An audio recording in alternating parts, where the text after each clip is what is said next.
To my incredible YouTube family, thank you for always standing by me and giving your time to these stories. If you haven't already, please subscribe to my channel so we can continue this journey together. I never thought silence could cut deeper than words, but after a month of my wife barely speaking to me, it had become a blade pressed to my throat. And then one evening, her voice returned, not with warmth, not with love, but with a plea for help.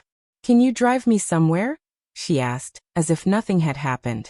I froze in the kitchen, her voice echoing like a ghost in the house. For weeks, she had passed me like a shadow, offering nothing more than a nod or a dismissive shrug. I had begged for answers, tried to understand what I had done, but she had shut me out completely. Now out of nowhere she needed me. I should have said no. I should have asked why. But my heart, stupid, loyal, desperate, said yes before my mind could interfere. The night air clung heavy as we drove. Her perfume drifted across the car, familiar yet foreign, like a memory I couldn't fully place anymore. I glanced at her, hoping to catch even a flicker of the woman I had married. She stared out the window, her hands clenched tight in her lap. "Where are we going?" I asked, keeping my voice steady. "Just downtown. I'll tell you where to stop." Her tone was clipped, businesslike. No apology, no explanation. Just orders.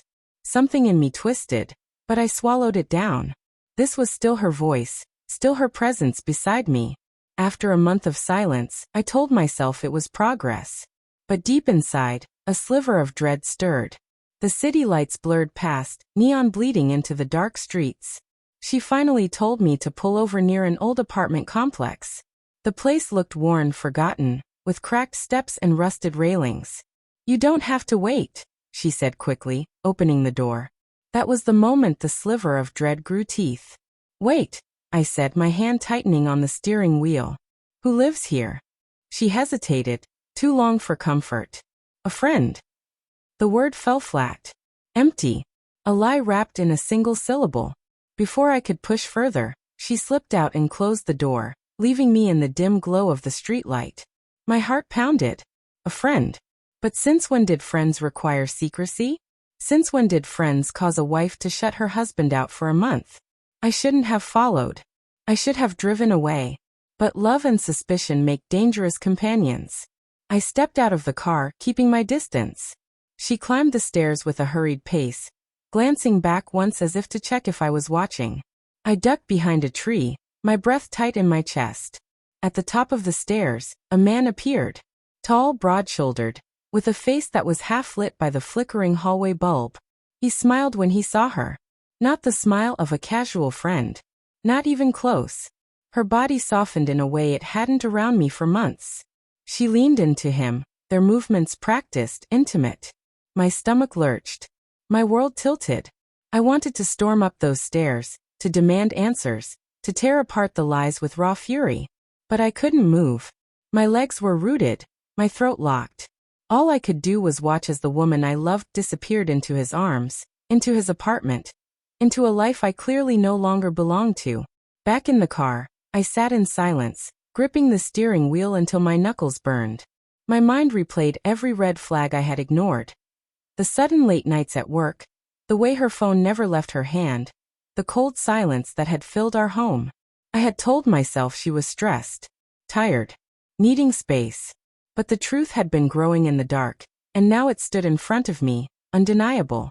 Betrayal. When she finally returned, hours later, her face was flushed, her hair slightly undone. She slid into the passenger seat like nothing had happened. "Thanks for waiting," she said softly. Almost kind. I forced my voice calm. Was he worth a month of silence? Her body froze. Her lips parted, but no words came. The silence that followed was heavier than any I had known before. At home she finally spoke. Not excuses, not apologies, but confessions. "I didn't mean for it to happen," she whispered, her eyes red. "I just felt invisible. And he made me feel alive again." Invisible. The word tore me apart. I had spent years giving her everything, my time, my devotion, my future, and she had felt invisible. Alive. I spat. And what was I? The ghost keeping your seat warm at home. She wept, but her tears were daggers, each one cutting deeper. I wanted to hate her, to shut the door and never look back. But love, even when poisoned, doesn't die cleanly. It lingers, festering, feeding on the what-ifs. The weeks that followed were a blur of half-conversations, slammed doors, and sleepless nights. I lived with her body in the house, but her heart elsewhere. Every time her phone buzzed, my chest clenched. Every time she stepped outside, I wondered if she was returning to him. I tried to forgive. I tried to rebuild.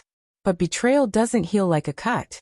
It festers like an infection, spreading until it consumes everything. One night, I found myself standing in the doorway of our bedroom, watching her sleep.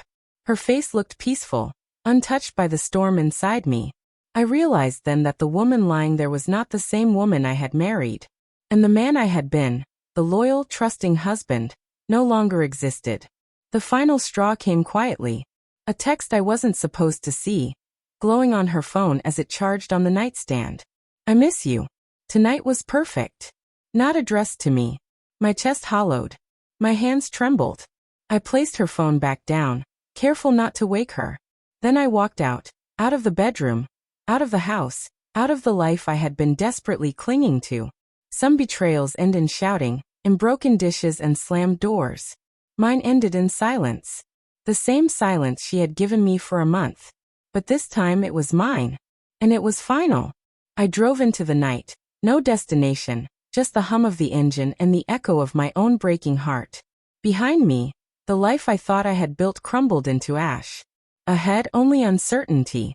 But for the first time in months, I felt something honest, freedom. And yet, as the road stretched on, one thought haunted me. How love, so deep and unquestioning, could transform into the sharpest blade of all.